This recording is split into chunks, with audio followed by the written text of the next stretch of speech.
उत्तराखंड में इस बार मानसून ने भारी नुकसान किया। हालांकि अभी भी बारिश लगातार जारी है और आए दिन बारिश से नुकसान हो रहा है। इसको लेकर आपदा प्रबंधन विभाग अब बारिश से हुए नुकसान का आकलन करने में जुट गया है।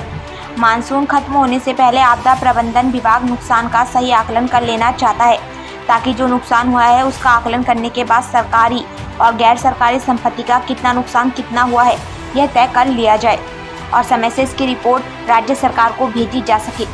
आपदा प्रबंधन सचिव रंजीत सिन्हा की माने तो सभी जिलों के जिला अधिकारियों के नुकसान के आकलन की रिपोर्ट मंगाई जा रही है। हालांकि अभी यह बताना मुश्किल है कि कितना नुकसान इस बार बारिश की वजह से हुआ है।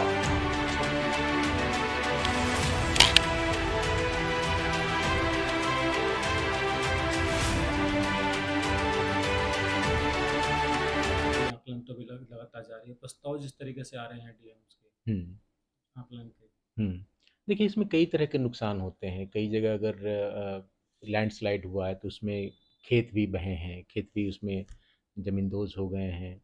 ह्यूमन लॉस होता है, आपके पशु के लॉस होते हैं, रोड का लॉस है, अन्य जो हमारे अवस्थापना है उसके लॉस हैं। तो कई स्तरों पे इसका आकलन किया जाता है। उसके बाद ही एक हम नतीजे पर पहुंच पाते हैं कि असलियत में कितना लॉस हुआ। सारे विभाग उसमें अपने अपने स्तर पर उनके विभाग से संबंधित जो जो आकलन है वो करते हैं।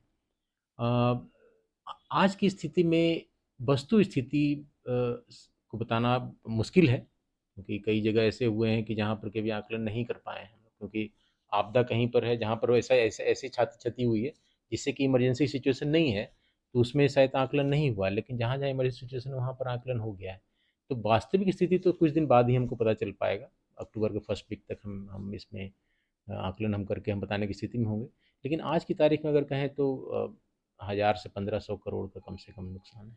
सरकार के अलावा जो लोगों को मुआवजे के प्रकरण है, क्या मुआवजा दिया जा रहा है बिल्कुल, कुछ? बिल्कुल, मुआवजे के लिए जनपद लेवल पे धनराशि उपलब्ध है। और कहीं भी आपदा आती है, कहीं भी घायल होते हैं या क्षति होती है, मृत्यु होती है, तो उसके तुरंत मुआवजा बँट रहा है।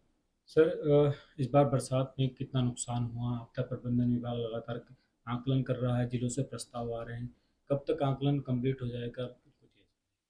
अभी जनपद लेवल पे एक तो जो इमरजेंसी के कार्य हैं वो तो तुरंत कराया जा रहा है।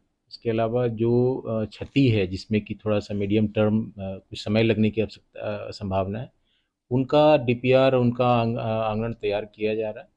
और एक बार आंकलन तैयार होके एक आकलन उनका तैयार हो जाएगा, उसके बाद हमें भेजेंगे। कुछ कार्य जनपद स्तर से ही स्वीकृत होते हैं, उनको पावर दी गई है, वो आंकलन डीपीआर बना के खुद से ही वो काम कर लेते हैं। इसमें इसको शासन की स्वीकृति की आवश्यकता होती है, वो हमें भेजते हैं। इसके अलावा ओवरऑल जो पूरा आकलन है पूरे स्टेट का, वो एक बार बरसात होने के बाद हम सारे जनपदों से प्राप्त करके हम एक क्यूमुलेटिव एक जगह हम बताने की स्थिति में होंगे। सर, जो